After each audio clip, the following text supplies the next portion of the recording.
Hey there, humans of healthcare. I am so excited to be able to present to you the Women in Leadership Society.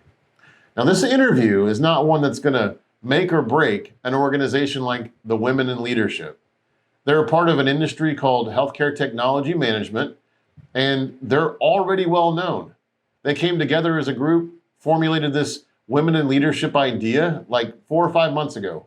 It's been percolating for a while, but they formalized it just months ago. And they were in Vegas. They just happened to be in Vegas for the MD Expo conference, which is an industry show. And they agreed to do a video with Humans of Healthcare. And I was so honored. But since they agreed, we got a house. We got an Airbnb. That was beautiful. We got some mimosas, we got some pastries, and we set it up to where we just had some really wonderful people in a room talking about things that were important to the women that they represent, to the women that they want to be, to the ambitions that they have for their society. And they laughed, and they got serious, and then they laughed some more. And their spirit is something that I'll never forget. This is one of the funnest interviews I've ever done. I learned a lot from them. And by the way, when I told sponsors that we now have a sponsorship list about this particular content, there were people chomping at the bit to be able to be a sponsor. And so we chose XS Remarketing, which is owned by Patrick Reed. And it was a great choice. So you'll go a couple of minutes in and I'll do a quick commercial for remarketing. Those folks, they're awesome. So please watch the commercial. Please support the sponsors. And I don't have to speak too much for the women in leadership. They speak for themselves. You'll be entertained, I have no doubt. But please comment, like, repost, let us know what you think, and enjoy. Let's have a new TikTok idea. We'll wear mustaches. Let's do that. Let's do it. We'll wear pink. Yes. And we'll do mustaches. I just do like Woe to the men. And we'll do woe to the men. Yes.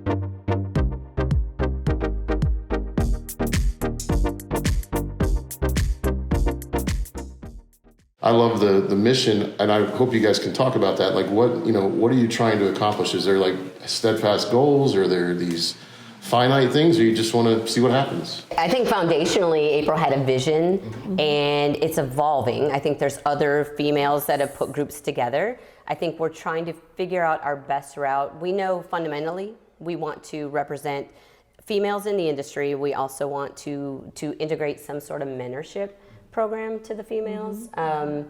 And outside of that, we kind of throw some things out there. Does it work? Does it not work? What do we want to look like? So we're in the very early stages of that. But ultimately, as we talked about, we want to focus on HTM, females, and have that conversation like females are going to have that conversation. And I know you wanted to add more to that, but I think it just, for me, again, being in the industry for as long as I have and not coming to these shows and not seeing a lot of women, in leadership positions, Right. I always felt like, is it even possible? When you can't see it, how do you ever know it's something that you can aspire to be? So that was kind of, for me, being able to create an environment, create a society that would encourage women to want to come into HTM, that would want to draw more women. Now, how do we get there? Hopefully, as we evolve, we'll be able to come up with different ideas in terms of what that would look like, but ultimately creating this space that is safe and fun and positive and inspiring that women will eventually see, and through exposure like this, younger women might see and say, you know what, that does look like an industry that I would want to be a part of. They are making it look fun and it's sustainable. It's not something I'm going to get into and then I'm going to be stuck and end up hating it and never be able to advance or grow or move around in the career. Obviously, the people that are in the society are showing that there are lots of avenues that I can go. We just have to create it and get it out there. So Yeah, you said safety. How does safety play in? What does that mean to a woman to have a safe place to go? And how do you make it safe for them? That's actually on our page for our guidelines. Yeah. That's one of the first things we have when you become a member is the safety of our group. And for me, I take it as a safe environment to be yourself, to talk about hard questions that you can't necessarily speak to somebody in your company, or it's a safe environment to use your words, to lean on people like us for advice and not be judged. Have we considered allowing our members to post anonymously? Because you know what, I would say, like, we have our private text message group, right, as the board members. So I'm fully comfortable sharing anything and everything with the three of you, right? But I don't know that I would go, oh, Amber Sportsman is saying, Yeah. Well, April and I actually have had a XYZ. conversation similar to that. Maybe we should allow that. And what if someone is in a tough spot and really wants to reach out to us, but doesn't want to put their name out there? And so that might be And that's the a safety thing for some of us that are a bit older and not technologically advanced, trying to figure out the nuances of technology to be able to do something like that. Right. We do have a website where we're doing our blogs.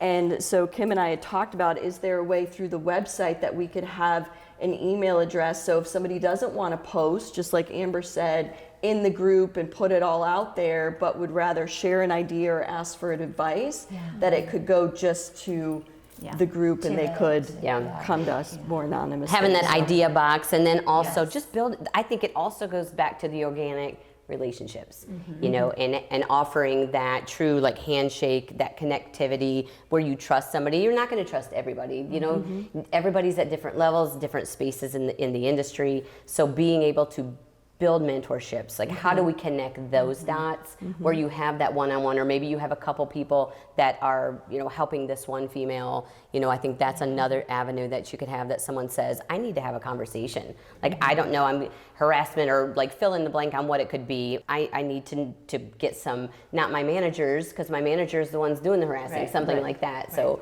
offering that safe place as an individual, as a human of healthcare, we can build that rapport with And through the group, they're meeting and hearing about all these other women in the industry that they may have never had an opportunity to meet, where they now can say, hey, would you be interested in being a mentor, or just starting a conversation? And then that could maybe be that safety aspect. And now here's this person I was able to meet through the group who has become my confidant and somebody I can rely on. So. Yeah, and consistently you've said mentor has been such a common denominator in every war story, our conversations. I mean, that truly is when April first reached out and she's like, can you come to this meeting? I was like, oh, sure, I'm gonna have Connie with me, Connie. And she's like, yes, absolutely. And she pitched this idea and I was like, 100% I'm in, because, it's like we said, I started as an accounts payable clerk. Like, I was like cocktailing in a bar and, I had my little day job. I was a receptionist. I was like, oh, maybe I need to get a real job. Well, I handled petty cash, so I knew how to do accounts payable. Seriously, that is how I ended up count in this, dollars. Yes, that is how I ended up in this industry 34 years ago. Like, put my foot in the door at a mobile ultrasound company. When I left that company after 14 years, I was their director of accounts receivable, handled all the Medicare contracts, all the insurance contracts. So, saw a whole department full of women, which is not an easy thing to do, let me tell you. Yeah, they needed some mentors back then. But, it's just our stories are so But now important. she's running a company. Now she is running the company. Yeah. So how inspiring is that? So for somebody else that's coming in who might not feel, for whatever reason, it's going to be possible, being able to look up to Amber or reach out to Amber and talk to her, it's to me, Or that's any of priceless. you. Right, and it's a shame that Danielle's not here, because Danielle has the technical knowledge. So we're all more on the admin and sales, and but Danielle, she's like Very data driven. Yeah, I Yes. mean, so she started out with hands-on the equipment, and she's accomplished phenomenal things too. Yeah. If I could put her on a billboard, Right. I would. Right. So being able, and again, how, and the group being able to hear ideas and get ideas from other people, how do we get that word out to kids that, like what Brian is doing now, kids that are in high school, kids that The are love in middle that. school. The STEM programs are Yeah, I love to that. show So important. this is how to do it, and look at what Danielle has done, and you can be just like her, and yeah. What was it she was doing? She was doing a presentation to somewhere over on the other side of the world. Yeah. I was Oh like, yeah, yeah. wow. Yeah. Yep. I think Yeah. one thing too about our group, because we all have different personalities, we all have different things that we bring to the table. For me, and hearing these ladies talk, they're very modest, they're very humbled. And for me, I wear my heart on my sleeve and I bring a different perspective. And so when some people are like, I don't want to talk about that, and I know how amazing they are, I'm like, tell me, I'll tell the world. And we're actually being a voice for some of these ladies that don't have one. And it's very inspiring to hear the stories and to highlight somebody that maybe sits in the back in the corner and is the best worker in the room, but doesn't get to speak about it. So what we're doing is opening these forums. And when April started the War Story Wednesdays, reading them and hearing their testimony and their story, and then I turn around and I post it to the world, I'm like, people don't get that opportunity, and they won't take it on their own. And for some of us that are not afraid to just throw it out there and see what happens, it gives them a voice, and it gives them, it highlights them in their success that they're having. And being safe, there's going to be things that come up, and we have, like you said, we have a private group chat, and this show is an example of something that I was going to maybe encounter, and instantly these ladies are like, how are you going to handle it? And we hold ourselves to a higher standard now because we do have people watching us and looking at us, and we have to hold ourselves to that higher respectable standard. But I have 3 other women that encouraged me and said, no, Adri, this is who you are, and this is how you're going to handle it, and this is how we're Absolutely. going to handle it. Right, and we're going to stand right behind Right. you. Yes. So it's And very, these, Yes. yeah, and these conversations open up, like your input. I would have never thought, in the position that you've been in, that you're in now, that you're going to have the same insecurities. So you open up okay, we're going to normalize that everybody's human. Everybody's going to go through those insecurities. I was with one position for 19 years. So the past almost 2 years, I've stepped out, and there's times you question, did I do the right thing? Because I've never been more on an island, with less support, but it's where I needed to be. And then these ladies come in and just sort of, I don't know, flood it back in, and you get that support, but it changes, and You're gonna make me cry. I just love you women so much. I mean, but that yes. insecurity and that vulnerability is about, you have to have that relationship to be able to share that. You're not just going to go out and tell a group of men, hey guys, I'm feeling insecure. You're not going to do that. But every single one of them Your mama is. Right now, there's plenty of avenues for men to connect, and it's male dominated. It's getting better. So I say this all the time. I have a son, I have a daughter. I don't want to slight my son any more than I want to overexpose my daughter. Yeah. But right now, we just feel like it's important that we focus on the females. Maybe eventually we bring in, everybody new into the industry. Again, it's still organically evolving, and we want to figure out the best way to approach and grow and strengthen this industry. But right now, we feel like the females are the area that we need to, and that's where our expertise is. It's not a man hater. Yeah, It's exactly. not a man hater club. Yeah. It's nothing. Yeah, Like, it is definitely- I mean, did you have to explain to your husbands? I was like, this my is God. not about Yeah. male bashing at all. This is about lifting other women up. Obviously he knows my successes, and I explained their successes, and it's not man bashing. Yeah, my husband's my biggest cheerleader. He's my Yeah. biggest supporter, and Right. he'll knock me down when I need to. You've got to get back up on that horse, or whatever. That's what I mean by knocking me down. Like you've got to get the truth, the honesty, and all of that. I've had plenty of male mentors that have helped me, and females. I've been lucky about that, but it's still a minority. Hey there, humans of healthcare. Just breaking into this story with another quick story about XS Remarketing. I know their owner, Patrick Reed. I've known him now for quite a few months. He just did an interview on Humans of Healthcare about a completely unrelated topic, but I think it's a great thing what he's doing in the used medical equipment, refurbished medical equipment, medical device world.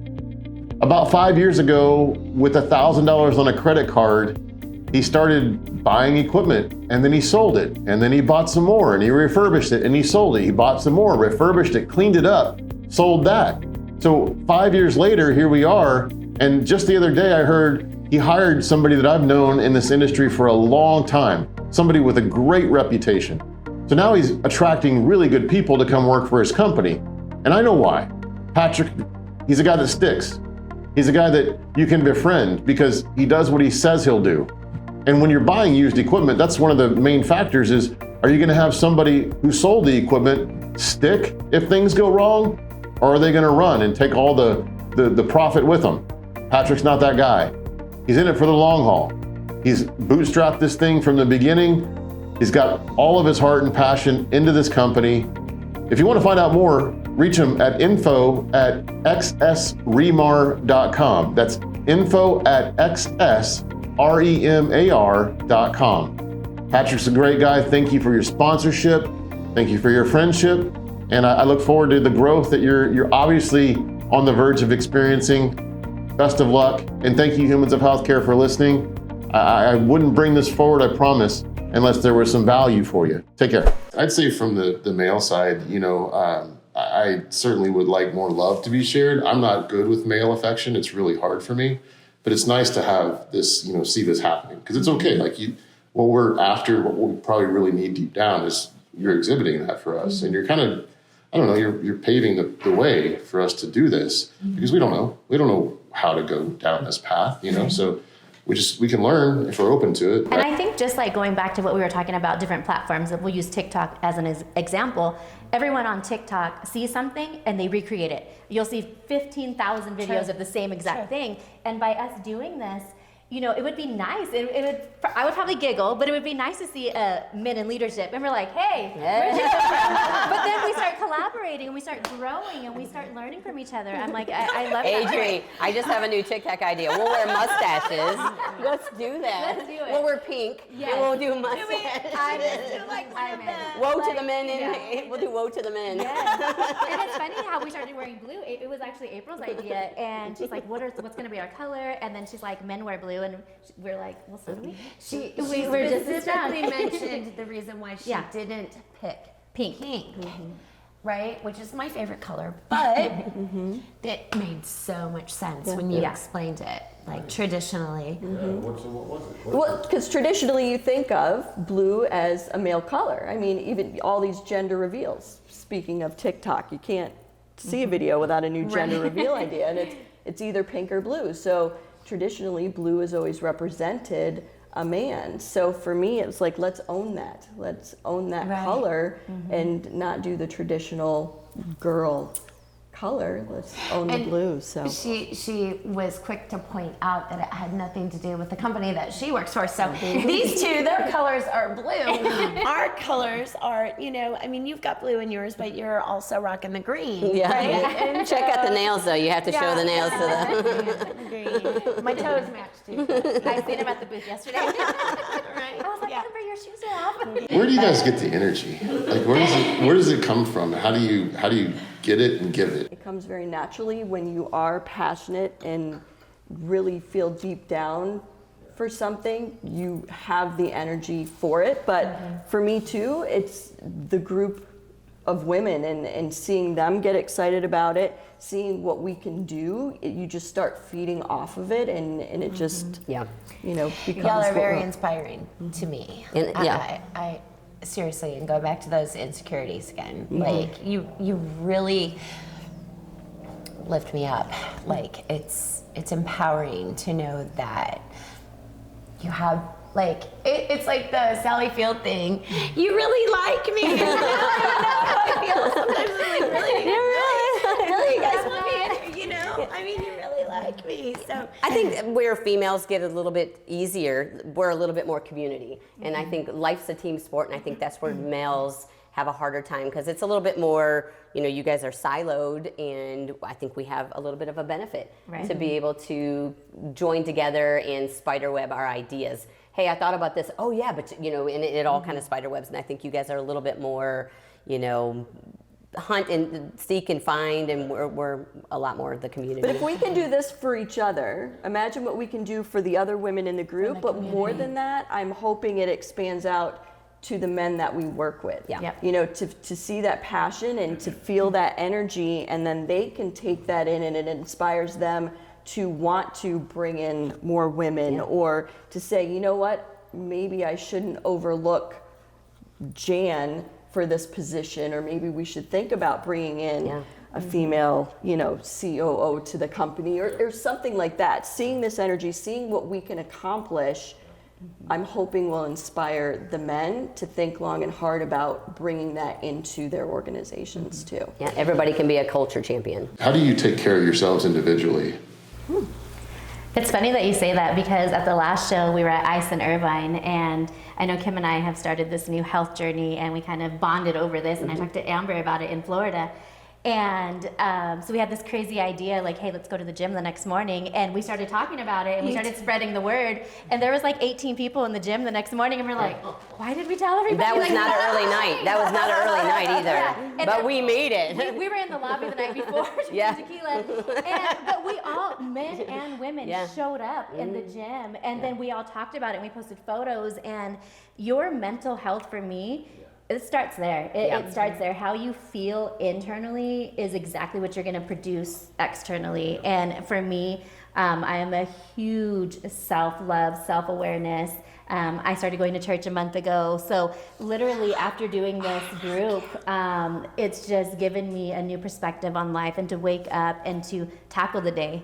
The day's not taking me, I'm going to do it. And I'll use this as an example. So yesterday, I got here to the show, I kind of got ready, I did my hair, I'm gonna go do the same thing I've done. I've only done sales. I've done sales for, I'm not gonna say 20 years. And that's all I know how to do. And all of us, we do the same thing. We go there, we sell.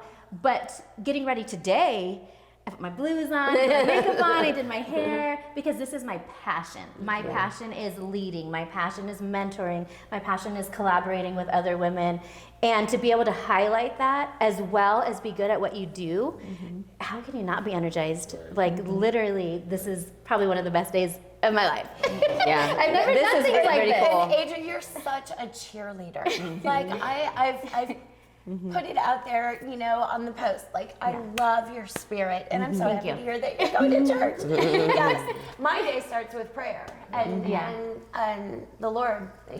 So that I follow where He takes me, and He brought me here.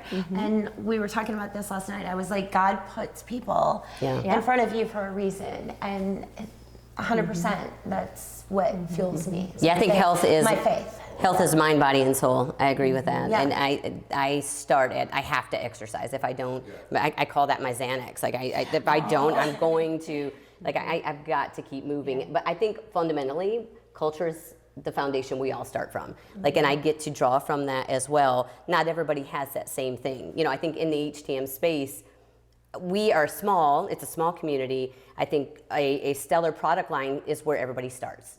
But what's the difference? It's our people, and I think the people that I get to surround myself with, and I think energy attracts energy, and then you try to pull the other people in that aren't naturally doing that or have gotten themselves stuck in a hole. I mean, biomeds are in a hole, but like they're down in the basement of a hospital, like they're right next to the morgue. So they don't have windows. They have, but in all seriousness, I think in the morning I have to move. That's the one thing, and spend time with my animals. I pet my dog. Like that takes some of my negativity off. Like my stinking mutt dog. I think that's. I remember being on calls with April, and she's like, I just got done with yoga, and I'm like, why?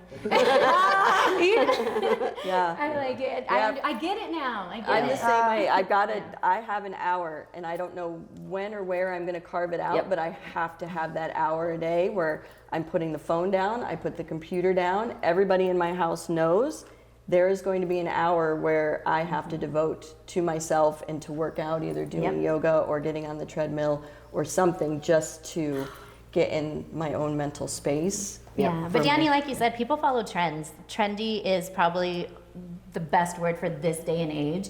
If we're working out, if we're healthy, if we're encouraging each other, everybody else is going to jump on. So you sometimes have to physically force yourself to just take that time to focus on you, or life can consume you, and whether that's your family or work. For me, it's work.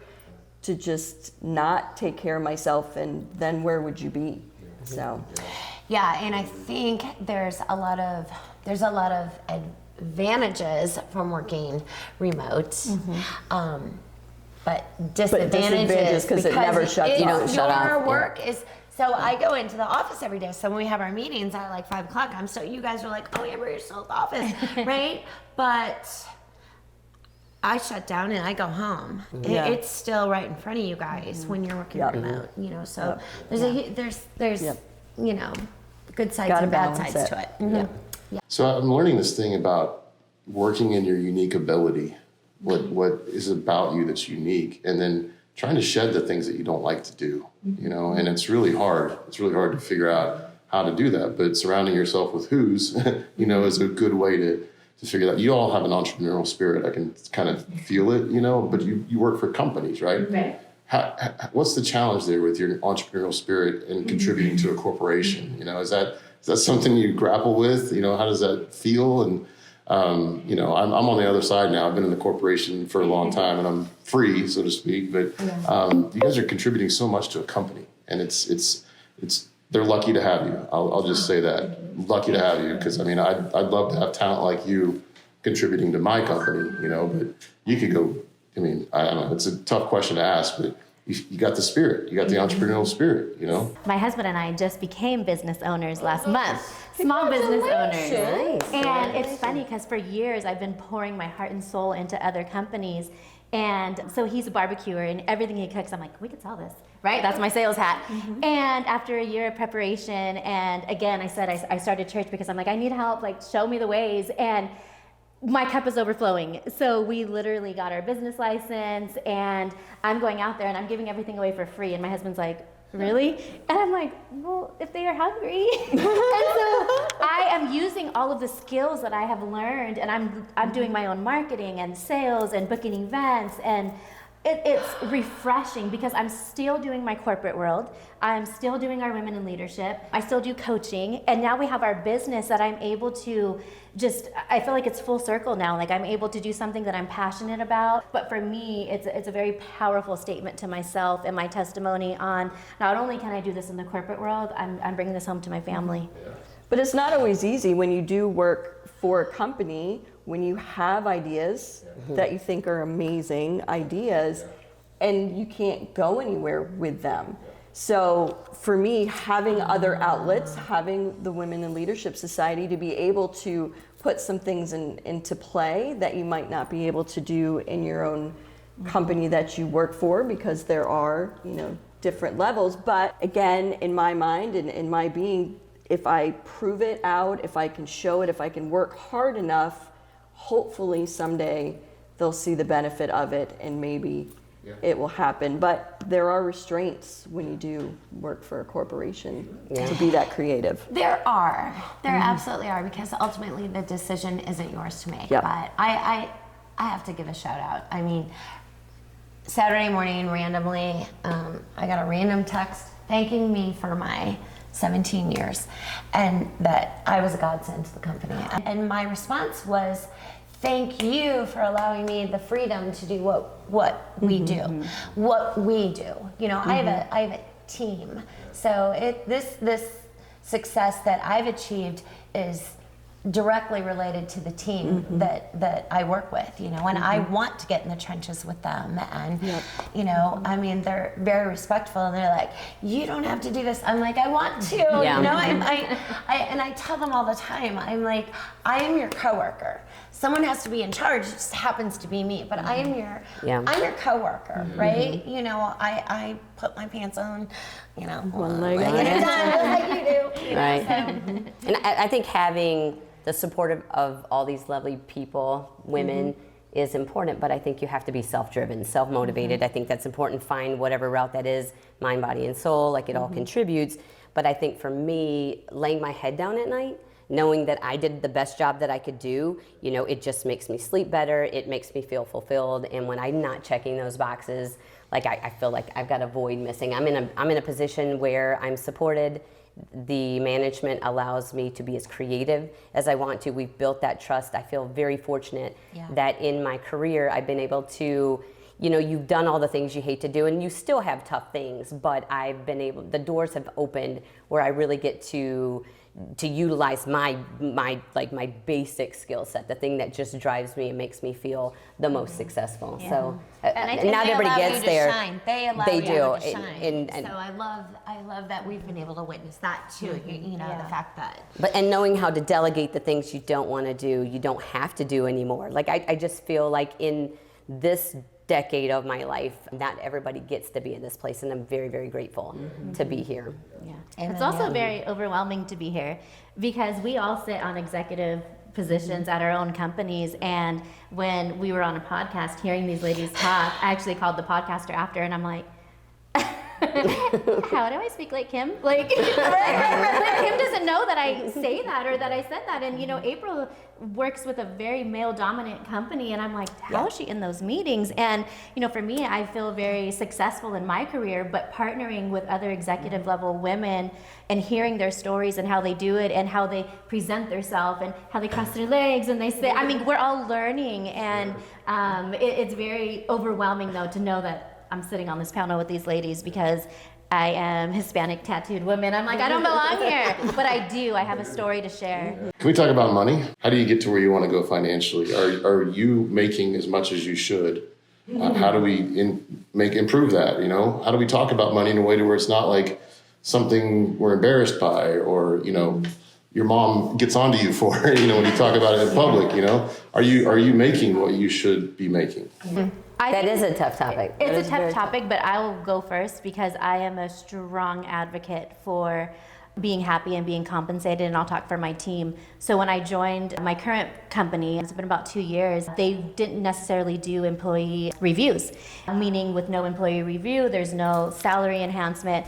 And I'll be honest, I've been in this industry for 16 years and I'm at my third company because I was always looking for that new opportunity because I'm in sales. Of course I'm salary driven. However, I know what I bring to the table, so I'm not afraid to ask for it. And I'm like, I'm doing that for my team. So I started yearly reviews and, you know, increases and keep them happy. They're not going to be going out looking for, another opportunity. They're going to shine where they're at. And I think they should be paid for what they're getting. And the same for me, when I took my new position, there wasn't a salary for me because there wasn't the position.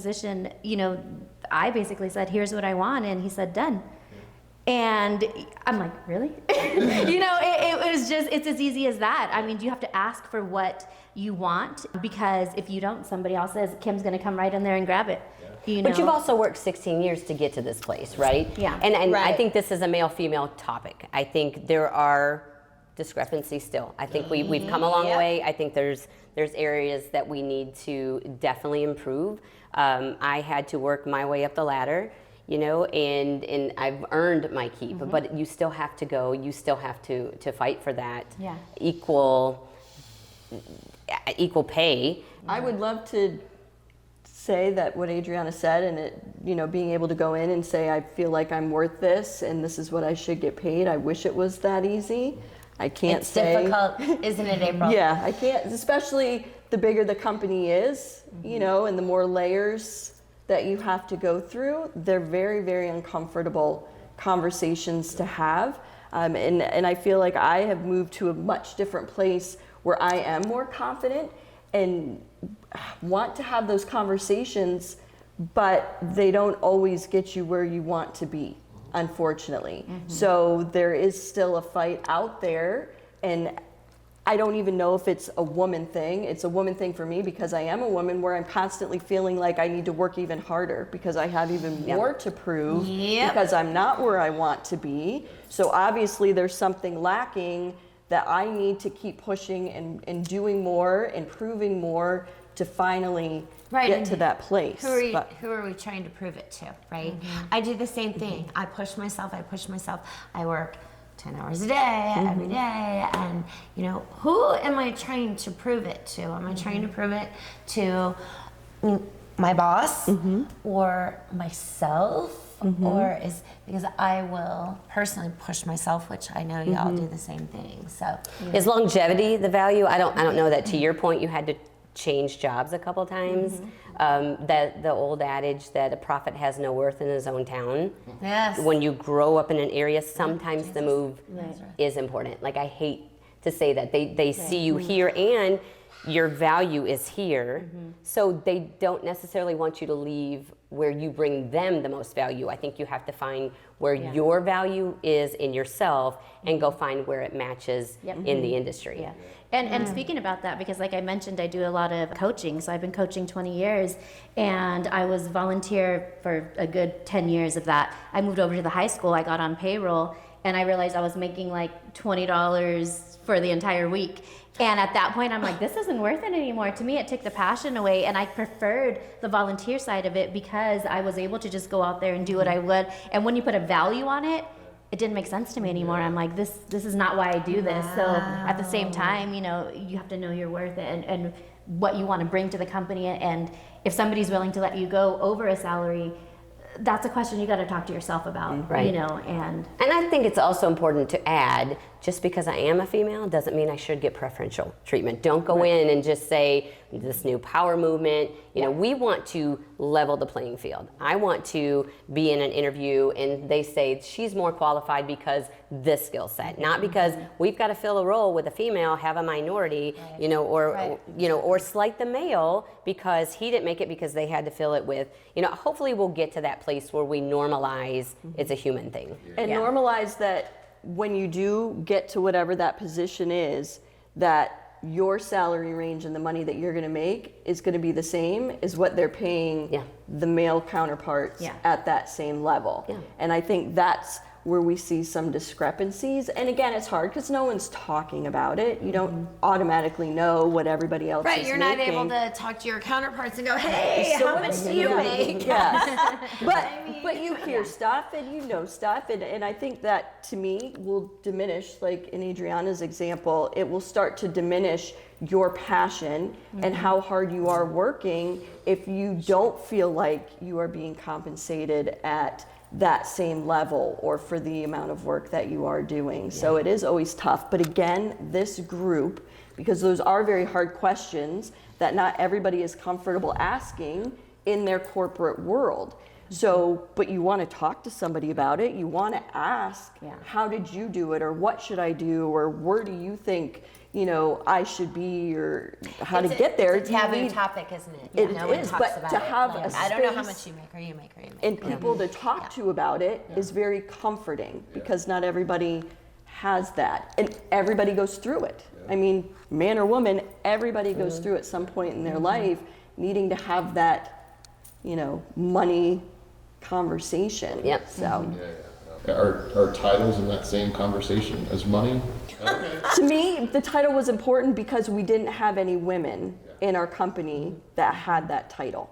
There wasn't anybody in our company above a director position. So for me, with, again, my passion of wanting to be a role model to inspire not only the people in my company that it was possible, but other people in the industry, I needed to get the title to show it was possible. And let's just say you have hundreds of employees in your company where we have 12. So there is a different dynamic. So her accomplishment is huge, huge. So for me, and I know my husband always says this, it's like, why do you care so much about the title? Why is the title so important? And to me, it was that goal of showing it was possible in my company to achieve something that no one else had done yet.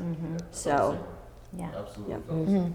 Well, and I think outward appearances too. I think it makes a difference to people when they hear, because, and I talked about this in my war story, I'm very petite, I sound like I'm 14, so when I answer the phone and they want to talk to one of my employees and he is at lunch and I said, well, I can help you. Oh, well, I need to speak too. I'm like, I can help you. I'm the vice president of the company. What can I do for you? You know? So in that instance, that title is important. I think title is important. Personally, I'm not gonna lie, I'm thankful for it, but we've never had that position within my company, right? exactly. So it's a privately owned company, a single owner, and so. but it was imagine just if you created. are new, you know, 18, 19, 20, whatever age you are thinking about getting a job, do you want to go into a company or go into a job where you don't feel you have the ability for upward mobility. No, who wants You know, that? who wants to go, and there are people out there, I'm sure, but I think a lot of people long for that advancement and just the thought of knowing there are opportunities, and the harder I work, the more I'm going to be able to move up in this company. So we need to be able to show those different levels and those different titles so people know what to aspire to be. Yeah, and I'm going to piggyback on that, and obviously through this conversation, I'm a little bit more of an illustrative person, and I like anecdotal things, and I feel like a lion doesn't have to say they're a lion. So you're sitting at a trade show, you hand somebody your card, it changes the conversation. Administrative assistant, or I'm the director of operations or the vice president of a company, it immediately changes the countenance, and you have a different handshake, especially being a female, you know, then because that immediately says, it gives you a little bit of my history. It doesn't 100% define. There are plenty of high-level executives that don't really, you know, fit that title. But then it comes down to, then you have the conversation, and that's when you can really like build that rapport and say, this is what I've done. But that title immediately says, I'm a lion. When a woman wears it, to me, there's something different than when a man wears it for some reason. I don't know. It does do what you just described to me. I don't know why. I don't know why. Really? Yeah. It immediately captures my 20 years. Yeah, it does. Yeah. As best as it can. You know, it opens the door. It makes the introduction. As hard as it was for me to get there, you know, it was like, I appreciate what you had to go through. Your plight was harder than mine. You know, I just give that sort of respect, and, you know, like you said, the countenance, it's like, it's there. Yeah. So, That's a fun thing when you see that light bulb go off. You're like, oh, you know, I'm still going to be Kim. You know, I'm going to be chatty, jokey, give you my illustrations, but we can get down, we can work hard, we can play hard too. So what do you want the women to know most about what you're trying to accomplish? Like, if they walk away from anything, like, what do you want them to walk away with about the group and your vision, and, you know, what you hope for them, the industry? Is there anything you can kind of go around and each person say that this is what I'm most hopeful for? You want to start, Adrian? Anytime we have questions like this or things, I'm like, April. I do. I was talking about title. Here's our president. And this is our president, April. Yeah. For me, what I would want somebody to walk away with is, you can be part of this too. You can be part of the change. You can be part of this amazing group of supporting women, and why not? There's nothing to risk. Like I said, we aren't asking you for your credentials. We aren't asking for your title. We are just asking you to befriend us and befriend somebody else and encourage somebody else to be a better version of themselves. Yeah, and we'll let you finish that up because I know you've got, this is your baby, but I'll say that I want to give back what was given to me. I think this is a pay it forward effort, that I have so many people that are in my path that have helped me along the way. Nobody can do this on their own. I said it earlier, but life is a team sport, and I get an opportunity to pay back and to give with a genuine heart, that I want people to succeed, because people should succeed, not the company, not the title, not the, like, let's get rid of all of that. I want to help people the way that I've been helped. Yeah. Yeah.